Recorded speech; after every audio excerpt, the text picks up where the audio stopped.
আসসালামু আলাইকুম রহমতুল্লাহ। সম্মানিত ভিউয়ার্স, যখনই আপনার হঠাৎ করে অনেক বেশি টাকা পয়সা ধন সম্পদের প্রয়োজন হবে এবং যখনই আপনি অনেক বেশি বিপদ আপদ, বালা মুসিবত, দুঃখ কষ্ট, দুশ্চিন্তা, পেরেশানি, অভাব অনটন, দারিদ্রতা ও ঋণের মধ্যে থাকবেন, তখনই আপনি সূরা ইখলাস ও ইস্তেগফারের এই গোপন আমলটি করুন। ইনশাআল্লাহ আল্লাহ তাআলা আপনার সকল বিপদ আপদ, বালা মুসিবত, দুঃখ কষ্ট, পেরেশানি, অভাব অনটন, দারিদ্রতা ও ঋণ দূর করে দিবেন এবং আল্লাহ পাক রব্বুল আলামিন আপনাকে গায়বীভাবে অনেক টাকা পয়সা ধন সম্পদ দিয়ে সাহায্য করবেন। যেভাবে আল্লাহ তাআলা আকাশ থেকে গায়বীভাবে স্বর্ণমুদ্রা, ধন সম্পদ পাঠিয়ে হযরত আইয়ুব আলাইহিস সালামকে এবং অনেক সাহাবায়ে কিরামদেরকে সাহায্য করেছিলেন। সুবহানাল্লাহ। সম্মানিত ভিউয়ার্স, সূরা ইখলাস ও ইস্তেগফারের কোন আমলটি করিলে আল্লাহ তাআলা আপনাকে এই সকল পুরস্কারগুলি দান করবেন এবং হযরত আইয়ুব আলাইহিস সালাম কোন আমল করার কারণে, কি দোয়া পাঠ করার কারণে আল্লাহ তাআলা আকাশ থেকে গায়বীভাবে স্বর্ণমুদ্রা, ধন সম্পদ পাঠিয়ে সাহায্য করেছিলেন, সে আমলটি সম্পর্কে জানতে চাইলে ভিডিওটি স্কিপ না করে সম্পূর্ণ ভিডিওটি মনোযোগ দিয়ে দেখতে থাকুন।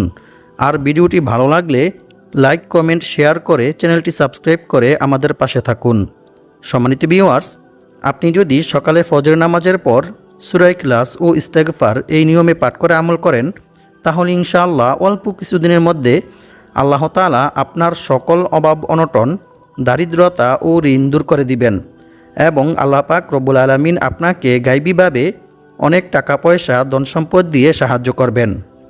এমনকি এক সাহাবী নিজেও সূরা ইখলাসের আমল করার ফলে অল্প কিছুদিনের মধ্যে অভাব অনটন, দারিদ্রতা থেকে মুক্ত হয়ে অনেক টাকা পয়সা ধন সম্পদের মালিক হয়ে গিয়েছিল। সুবহানাল্লাহ। আর এটা কোনো সাধারণ আমল নয়, বরং স্বয়ং রাসূল সাল্লাল্লাহু আলাইহি ওয়াসাল্লাম নিজে সাহাবায়ে কিরামদেরকে সূরা ইখলাসের আমল শিখিয়েছিলেন। সম্মানিত ভিউয়ার্স, এখন আমি আপনাদেরকে জানিয়ে দেব হযরত আইয়ুব আলাইহিস সালাম কোন আমল করার কারণে এবং কি দোয়া পাঠ করার কারণে আল্লাহ তাআলা আকাশ থেকে গায়বীভাবে স্বর্ণমুদ্রা, ধন সম্পদ পাঠিয়ে সাহায্য করেছিলেন। হাদিস শরীফের মধ্যে বলা হয়েছে, হযরত আইয়ুব আলাইহিস সালামের দুইটি উঠান ছিল, একটি ছিল গম শুকানোর জন্য আর অন্যটি ছিল যব শুকানোর জন্য। মহান আল্লাহ তাআলা সেই দুইটি উঠানের উপর 2 খণ্ড মেঘমালা পাঠালেন। এক খণ্ড মেঘমালা সে গমের উঠানে এমনভাবে স্বর্ণ ফেলল যে সেটি পূর্ণ হয়ে গেল। সুবহানাল্লাহ। অন্য মেঘমালাটি অপর উঠানের মধ্যে এমনভাবে রৌপ্য বর্ষণ করল যে সেটিও পূর্ণ হয়ে গেল। সুবহানাল্লাহ। আল্লাহু আকবার।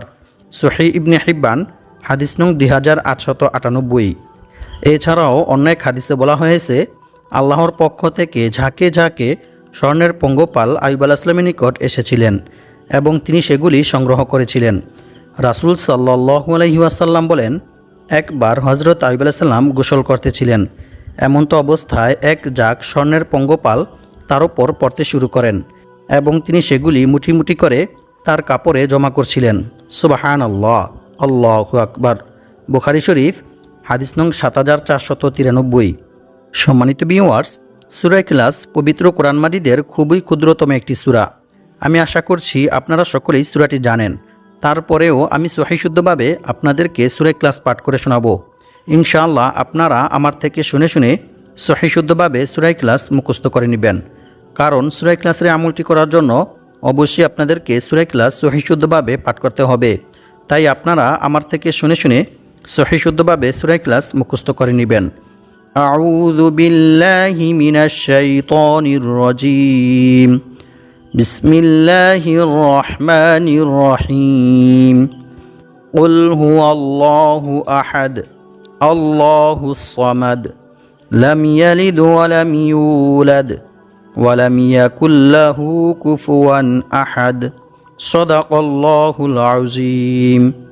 সম্মানিত ভিউয়ার্স, আমলটি করার জন্য আপনাদেরকে বেশি কিছু করতে হবে না। শুধু আমি যে নিয়ম বলে দেব সেই নিয়মে আপনারা পবিত্র কোরআন মাজিদের এই ছোট্ট সূরা অর্থাৎ সূরা ইখলাস ও ইস্তেগফার পাঠ করে আমল করবেন।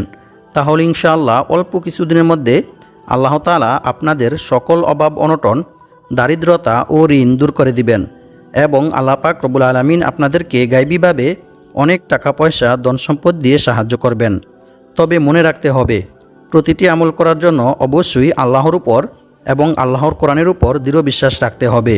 তবেই আপনি আমলটি করে রেজাল্ট পাবেন এবং উপকৃত হবেন। অন্যথায় আপনার এই আমল বৃথা হয়ে যাবে। কারণ আল্লাহ তাআলা বলেন, আমি এই কোরআন সৃষ্টি করেছি মুমিনদের শেফার জন্য। আর যারা আল্লাহর উপর বিশ্বাস রাখে, আল্লাহর উপর ভরসা করে, তাদের জন্য আল্লাহই যথেষ্ট। আল্লাহ তাআলা তাদের মনের সকল ইচ্ছা পূর্ণ করবেনই। সুবহানাল্লাহ। তাই আমলটি করার জন্য অবশ্যই আপনাদেরকে মনে প্রাণে বিশ্বাস রাখতে হবে যে আমি এই আমলটি করার ফলে আল্লাহ তাআলা আমাকে গায়বীভাবে টাকা পয়সা ধন সম্পদ দিয়ে সাহায্য করবেন, যেভাবে আল্লাহ তাআলা তার নবী হযরত আইয়ুব আলাইহিস সালামকে এবং অনেক সাহাবায়ে কেরামদেরকে গায়বীভাবে টাকা পয়সা ধন সম্পদ দিয়ে সাহায্য করেছিলেন। সুবহানাল্লাহ। সম্মানিত ভিউয়ার্স, এখন আমি আপনাদেরকে সূরা ইখলাসের কিছু বিশেষ ফজিলত সম্পর্কে কোরআন এবং হাদিস থেকে জানিয়ে দেব। যে ফজিলতগুলি সম্পর্কে জানলে আপনারা বুঝতে পারবেন যে সূরা ইখলাস কতটা গুরুত্বপূর্ণ এবং মর্যাদাপূর্ণ একটি সূরা। এক সাহাবী যুদ্ধের ময়দানে নামাজের ইমামতি করার সময় বারবার সূরা ইখলাস পাঠ করেন। অন্য সাহাবীরা যুদ্ধ থেকে ফিরে এসে রাসূল সাল্লাল্লাহু আলাইহি ওয়াসাল্লামকে এই বিষয়টি সম্পর্কে অবগত করেন। রাসূল সাল্লাল্লাহু আলাইহি ওয়াসাল্লাম তাদেরকে বললেন, তোমরা তাকে গিয়ে জিজ্ঞেস করো কেন সে এরূপ করেছে। সাহাবীরা যখন তাকে জিজ্ঞেস করলেন, তখন ওই সাহাবী জানালেন, এই সূরায় আল্লাহর গুণাবলী বর্ণিত হয়েছে, তাই আমি এই সূরাকে ভালোবাসি। অতঃপর সাহাবীরা যখন রাসূল সাল্লাল্লাহু আলাইহি ওয়াসাল্লামের কাছে গিয়ে এই কথা বললেন, তখন রাসূল সাল্লাল্লাহু আলাইহি ওয়াসাল্লাম তাদেরকে বললেন, তোমরাও তাকে গিয়ে বলো আল্লাহ তাআলাও তাকে ভালোবাসেন। সুবহানাল্লাহ। আল্লাহু আকবার। বুখারী শরীফ হাদিস নং 7375। সম্মানিত ভিউয়ার্স, একটু চিন্তা করে দেখুন, যে ব্যক্তিকে স্বয়ং আল্লাহ তাআলা নিজে ভালোবাসেন, আল্লাহ তাআলা নিজে পছন্দ করেন, সেই ব্যক্তির কি আর কোনো বিপদ আপদ, বালা মুসিবত, দুঃখ কষ্ট, পেরেশানি, অভাব অনটন, দারিদ্রতা ও ঋণ থাকতে পারে? কখনোই না। বরং আল্লাহ তাআলা নিজ অনুগ্রহে ওই ব্যক্তির সকল বিপদ আপদ, বালা মুসিবত, দুঃখ কষ্ট, পেরেশানি, অভাব অনটন, দারিদ্রতা ও ঋণ দূর করে দিবেন ইনশাআল্লাহ। তাই আপনারা আজকের ভিডিও থেকে সূরা ইখলাস ও ইস্তেগফারের এই মূল্যবান আমলটি শিখে নিয়ে ইনশাআল্লাহ অবশ্যই আমলটি করার চেষ্টা করবেন। অন্য এক হাদিসে বলা হয়েছে, রাসূল সাল্লাল্লাহু আলাইহি ওয়াসাল্লামের কাছে একবার এক সাহাবী এসে বললেন, হে আল্লাহর রাসূল সাল্লাল্লাহু আলাইহি ওয়াসাল্লাম, আমি সূরা ইখলাসকে ভালোবাসি। তখন রাসূল সাল্লাল্লাহু আলাইহি ওয়াসাল্লাম তাকে বললেন, এ ভালোবাসা তোমাকে জান্নাতে প্রবেশ করাবে। সুবহানাল্লাহ। আল্লাহু আকবার। বুখারী শরীফ হাদিস নং 774। অপর এক হাদিসে বলা হয়েছে, আবু হুরায়রা রাদিয়াল্লাহু তাআলা আনহু থেকে বর্ণিত, তিনি বলেন, আমি রাসূল সাল্লাল্লাহু আলাইহি ওয়াসাল্লামের সাথেই ছিলাম। এমন সময় এক ব্যক্তি সূরা ইখলাস তিলাওয়াত করতেছিল। রাসূল সাল্লাল্লাহু আলাইহি ওয়াসাল্লাম তার তিলাওয়াত শুনে বললেন, ওয়াজিব হয়ে গেছে। আমি জিজ্ঞেস করলাম, কি ওয়াজিব হয়ে গেছে হে আল্লাহর রাসূল সাল্লাল্লাহু আলাইহি ওয়াসাল্লাম? তিনি বললেন, জান্নাত। সুবহানাল্লাহ। আল্লাহু আকবার। মুয়াত্তা মালিক হাদিস নং 257। সম্মানিত ভিউয়ার্স, এখন আমি আপনাদেরকে জানিয়ে দেব সূরা ইখলাস কি নিয়মে পাঠ করে আমল করিলে আল্লাহ তাআলা আপনার 50 বছরের গুনাহ ক্ষমা করে দিবেন। সুবহানাল্লাহ। রাসূল সাল্লাল্লাহু আলাইহি ওয়াসাল্লাম বলেন, যে ব্যক্তি প্রতিদিন 200 বার সূরা ইখলাস পাঠ করে আমল করবে, তার 50 বছরের গুনাহ ক্ষমা করে দেওয়া হবে। সুবহানাল্লাহ। তবে ঋণ থাকলে তা মাফ হবে না। নাউযু বিল্লাহি মিন যালিক। তিরমিজি শরীফ হাদিস নং 2898। সম্মানিত ভিউয়ার্স, ঋণ হচ্ছে এরকম মারাত্মক একটি জঘন্য কাজ যে মানুষ যখন ঋণগ্রস্ত হয়ে যায় তখন তার আর কোনো কিছুই ভালো লাগে না। তখন সে ঋণের চিন্তায় পেরেশানিতে অসুস্থ হয়ে পড়ে। তাই সে দ্রুত ঋণ থেকে মুক্ত হতে চায়। আর দ্রুত ঋণ থেকে মুক্ত হওয়ার জন্য সেই ব্যক্তি অনেক অবৈধ পন্থায় টাকা পয়সা উপার্জন করতে চায়। চুরি ডাকাতি, মিথ্যা কথা সহ অসংখ্য অগণিত খারাপ কাজের মধ্যে লিপ্ত হয়ে যায়। কারণ মানুষের যখন ঋণ থাকে তখন তার আর কোনো কিছুই ভালো লাগে না। সুতরাং আজকের ভিডিওতে আমি আপনাদেরকে সূরা ইখলাস ও ইস্তেগফারের এমন একটি মূল্যবান আমল শিখিয়ে দেব, যে আমলটি করিলে আল্লাহ তাআলা আপনার পাহাড় পরিমাণ ঋণ পরিশোধ করার ব্যবস্থা করে দিবেন। সুবহানাল্লাহ। আল্লাহু আকবার। তাই ভিডিওটি না টেনে সম্পূর্ণ ভিডিওটি মনোযোগ দিয়ে দেখতে থাকুন। অন্য এক হাদিসে বলা হয়েছে, রাসূল সাল্লাল্লাহু আলাইহি ওয়াসাল্লাম বলেন, যে ব্যক্তি কুল হুয়াল্লাহু আহাদ সূরা ইখলাস শেষ পর্যন্ত 10 বার পাঠ করবে, আল্লাহ তাআলা সে ব্যক্তির জন্য জান্নাতে একটি মহল অর্থাৎ একটি ঘর নির্মাণ করে দিবেন। সুবহানাল্লাহ। আল্লাহু আকবার। অপর এক হাদিসে বলা হয়েছে, আবু সাঈদ খুদরি রাদিয়াল্লাহু তাআলা আনহু থেকে বর্ণিত, তিনি বলেন, এক ব্যক্তি অন্য এক ব্যক্তিকে রাতে বারবার সূরা ইখলাস পাঠ করতে শোনেন। অতঃপর সকাল হলে ওই ব্যক্তি রাসূল সাল্লাল্লাহু আলাইহি ওয়াসাল্লামকে এ বিষয়টি সম্পর্কে অবগত করেন। রাসূল সাল্লাল্লাহু আলাইহি ওয়াসাল্লাম তার এ কথা শুনে বললেন, ওই সত্তার শপথ যার হাতে আমার প্রাণ, অবশ্যই এই সূরা অর্থাৎ সূরা ইখলাস পবিত্র কোরআন মাজিদের 1/3 সমান। সুবহানাল্লাহ। বুখারী শরীফ হাদিস নং 5013। অর্থাৎ যে ব্যক্তি সূরা ইখলাস 3 বার পাঠ করবে তার আমলনামায় 1 খতম কোরআন তিলাওয়াত করার সওয়াব লেখা হবে। সুবহানাল্লাহ। সম্মানিত ভিউয়ার্স, সূরা ইখলাসের এই সকল ফজিলত শুনে বুঝতেই পারতেছেন যে সূরা ইখলাস কতটা গুরুত্বপূর্ণ এবং ফজিলতপূর্ণ একটি সূরা। তাই আপনারা যদি আমার বলা নিয়ম মেনে সঠিকভাবে সূরা ইখলাস ও ইস্তেগফার এই নিয়মে পাঠ করে আমল করেন, তাহলে ইনশাআল্লাহ অল্প কিছুদিনের মধ্যে আল্লাহ তাআলা আপনাদের সকল অভাব অনটন, দারিদ্রতা ও ঋণ দূর করে দিবেন এবং আল্লাহ পাক রব্বুল আলামিন আপনাদেরকে গায়বীভাবে অনেক টাকা পয়সা ধন সম্পদ দিয়ে সাহায্য করবেন।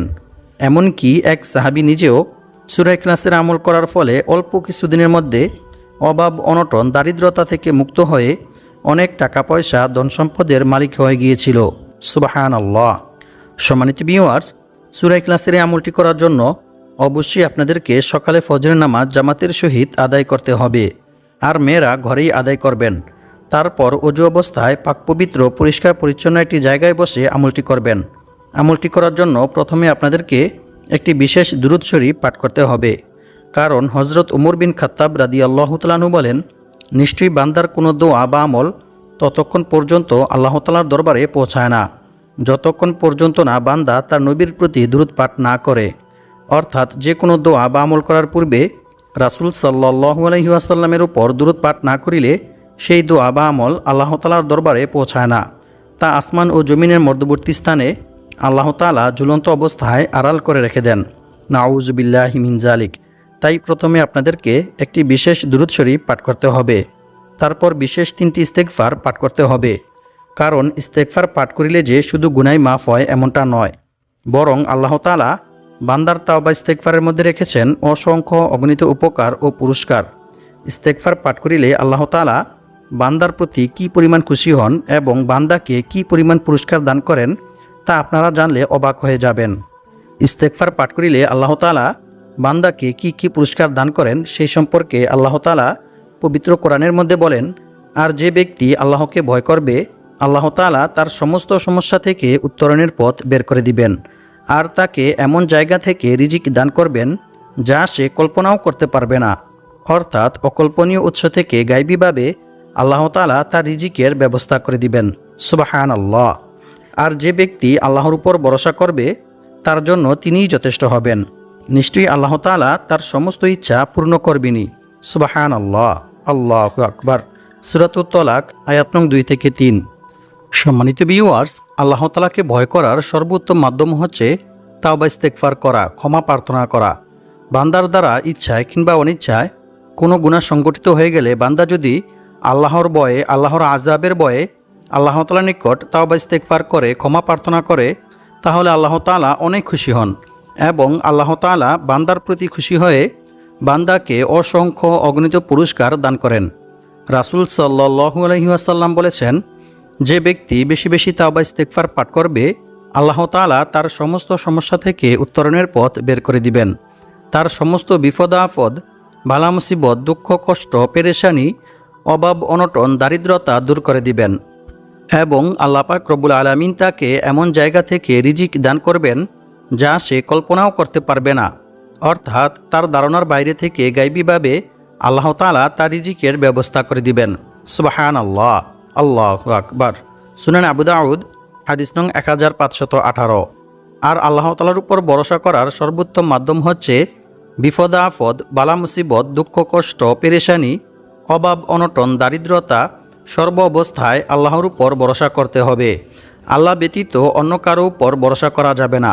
এমনকি রাসূল সাল্লাল্লাহু আলাইহি ওয়াসাল্লাম বলেছেন, অন্য কারো কাছে নিজের অভাব ও সমস্যার কথাও বলা যাবে না, বরং রিজিক বৃদ্ধি হওয়ার এবং বিপদ আপদ, বালা মুসিবত, দুঃখ কষ্ট, পেরেশানি, অভাব অনটন, দারিদ্রতা ও ঋণ থেকে মুক্ত হওয়ার যে সকল দোয়া ও আমল রয়েছে সেগুলির মাধ্যমে আল্লাহ তাআলার নিকট দোয়া করে সাহায্য চাইতে হবে।